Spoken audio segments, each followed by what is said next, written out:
warahmatullahi wabarakatuh. Nah, sekarang materi yang terakhir tentang barisan dan deret, yakni deret geometri tak hingga.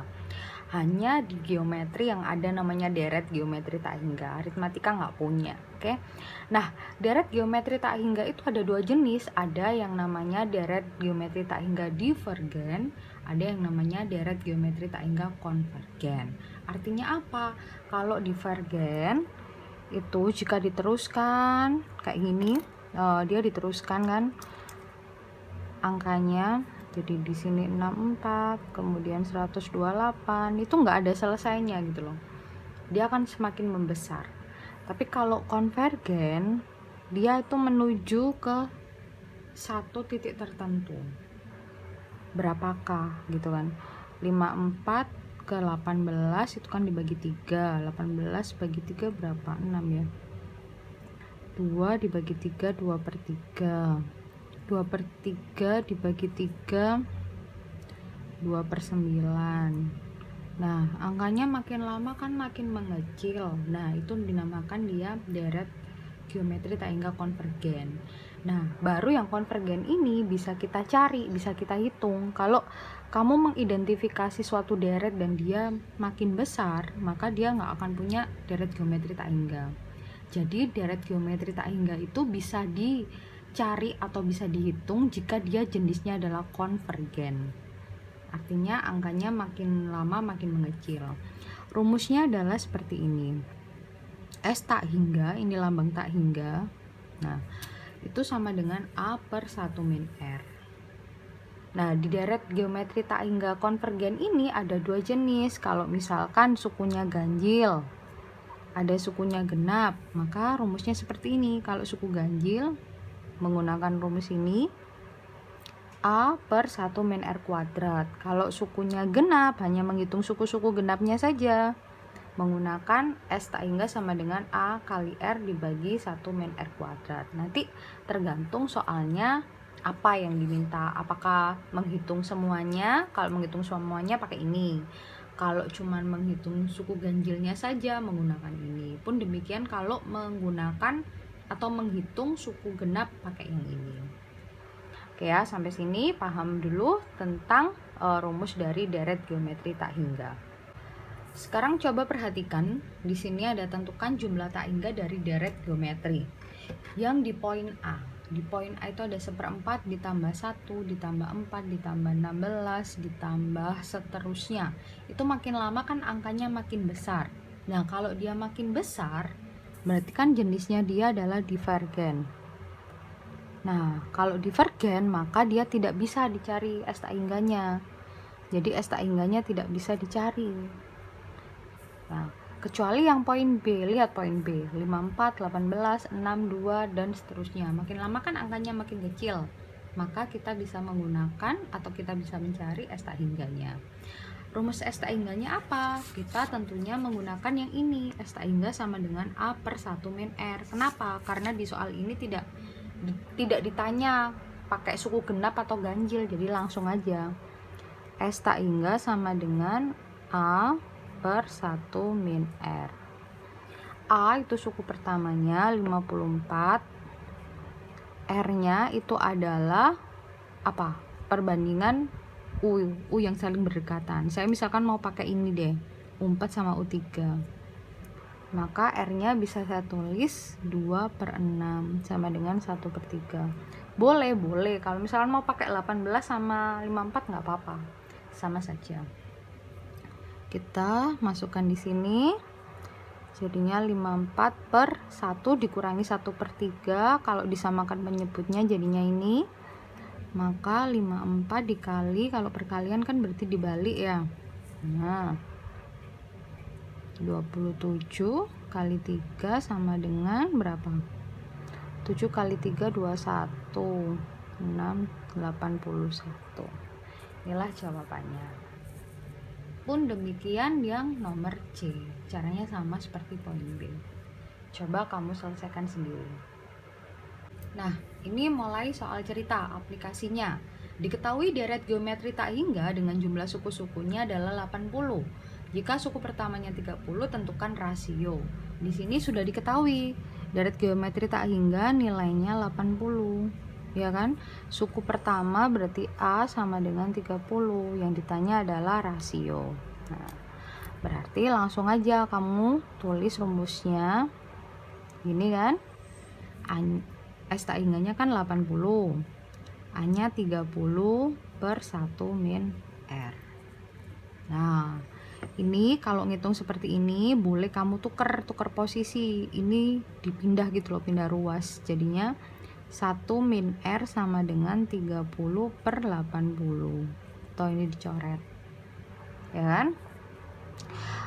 1 min R sama dengan 3 per 8. Nah, misalkan ibu pindah ruas, R nya kan ini negatif, pindah kanan jadi positif. Nah, 3 per 8 pindah ke kiri jadi min 3 per 8. Sehingga ketemu R nya kalau disamakan penyebutnya 8, jadinya 5 per 8. Inilah rasionya. Bu, saya nggak bisa caranya menghitung ini. Diinget-inget, satunya ini harus disamakan penyebutnya jadi berapa per berapa. Kalau lupa, silakan tanya adiknya yang kelas 4 SD. Next, sebuah bola dijatuhkan ke lantai dari ketinggian 8 meter. Setiap kali menyentuh lantai, bola tersebut memantul dengan tinggi pantulan bola 3 per 4 kali dari tinggi sebelumnya. Tentukan panjang lintasan sampai bola tersebut berhenti. Nah, ini harus kita ilustrasikan karena nggak bisa langsung. Ini kan bola. Nah, bola itu turun atau dijatuhkan dari ketinggian 8. Kemudian kalau misalkan dia turun, dia akan memantul. Nah, tinggi pantulannya 3 per 4 kali dari sebelumnya. Berarti berapa? Berarti ketika memantul di sini, tingginya ini adalah 8 dikali 3 per 4. 6. Ya kan? Turun lagi. 6. Memantul lagi, berarti 6 dikali 3 per 4, 9 per 2, ya kan? Jadinya 9 per 2. Turun 9 per 2, mantul lagi. Nah, gitu seterusnya sampai bola itu berhenti. Ini kan ilustrasinya ya, gambarnya Bu Nining jelek, tapi kurang lebih seperti ini. Nah, kamu disuruh mencari panjang lintasannya sampai bola itu berhenti. Di sini kita juga menggunakan S tak hingga, tapi kita menggunakan dua S tak hingga. Kenapa 2? Iya, karena ada posisi bola ketika dia jatuh ke bawah ya, yang ini ke bawah, ke bawah, ke bawah. Nah, ada juga posisi bola yang ke atas, ke atas, ke atas. Jadi kita harus menjumlahkan semua. Nah, saya akan menghitung S tak hingga yang ke bawah. Yang ke bawah. A-nya berapa? A-nya adalah awalannya, yang ke bawah ini kan 8 kan? 8 per 1 min R, rasionya tetap 3 per 4. Ini kamu hitung nanti ketemunya berapa. Juga saya akan menghitung S tak hingga ke atas ketika dia memantul. Ketika dia memantul. Nah, mana mulainya? Ini kan ketika memantul. Berarti A-nya ketemunya 6 per 1 min R-nya tetap 3 per 4. Nah, jika ini nanti kamu udah ketemu, maka panjang lintasannya itu adalah ini sama ini kamu jumlahkan. Jadi S tak hingga bawah ditambah S tak hingga atas, seperti itu. Nah, soal-soal UN itu modelnya seperti ini, jadi nggak bisa langsung. Ada S tak hingga ke bawah, ada S tak hingga ke atas. Selamat menghitung. Nah, soal berikutnya ini berupa soal HOTS ya, high order thinking, artinya soal yang lumayan mikir agak susah tapi tidak susah, akan saya terangkan. Jumlah suatu deret geometri tak hingga yang konvergen adalah 32 dan jumlah 4 suku pertamanya adalah 175 per 8. Tentukan rasio dan suku pertamanya. Jadi pertama kita tulis dulu yang diketahui kan S tak hingga. S tak hingga ini 32. Oke, saya tulis ya. Kemudian yang kedua diketahui adalah jumlah 4 suku pertamanya, S4. S4-nya 175,8. Nah, berawal dari yang diketahui dua ini, nge-breakdown-nya stepnya seperti ini. S tak hingga, ya kan? S4 itu kan rumusnya ini. Materi sebelumnya. Kalau misalkan kamu lupa, akan saya ingatkan materi sebelumnya. Mana ini? Nih, S tak hingga. Ya kan? Kan ada dua. Bu Nining pakai yang ini, pakai yang atas. Kenapa? Karena kalau dia ini kan berupa pecahan. Kalau berupa pecahan berarti kan R-nya kan ikut ini, berupa pecahan, ya. Jadi Bu Nining pakai ini, oke? S4 berarti di sini RA dikali 1 min RN per 1 min R. Kan R-nya diganti 4. Sama dengan 175 per 8 yang juga 175 per 8. Oke, sampai sini paham? Nah, ini udah diketahui 1 min R itu nilainya sama dengan 8, ya kan? Nah, mandek, nggak usah dijabarin, udah selesai sini. Nah, sekarang kita tengok yang ini. S tak hingga itu rumusnya A per 1 min R sama dengan 32, oke? Nah, kan mintanya itu kita cari suku pertamanya dulu ya. Di sini tadi ada 1 min R. Ini juga 1 min R. Nah, 1 min R itu kan nilainya ini 8, maka saya ganti di sini 8. Boleh kan? Nah, dari mana Bu? Dari sini. Jalan ke sini dulu, baru ke sini.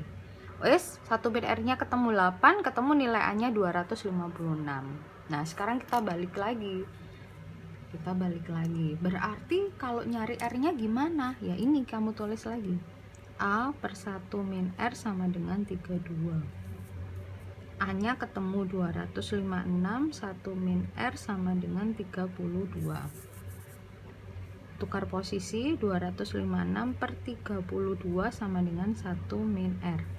Coba dihitung, 256 dibagi 32 itu berapa? 256 bagi 32, 8 kan? 1 min R 8 dikurangi 7, 8 dikurangi 1, 7. Min R sama dengan 7, maka R sama dengan min 7. Jadi ketemu nilai R-nya min 7, nilai A-nya 256. Udah terjawab. Nah, itu selesai sudah materi kita tentang barisan dan deret, baik aritmatika maupun geometri. Harapan saya kamu banyak latihan. Kenapa? Karena kalau kamu nggak banyak latihan, kamu akan bingung. Ini nanti menggunakan rumus yang mana? Ini istilah apa yang harus saya masukkan? Karena soal-soal tentang barisan dan deret itu banyaknya soal cerita, bukan lagi langsung diketahui suku pertama, A, E, rasio enggak. Tapi soal cerita yang kamu harus bisa menerjemahkannya sendiri. Itu aja dari saya. Selamat belajar dan jangan bosan-bosan ya. See you.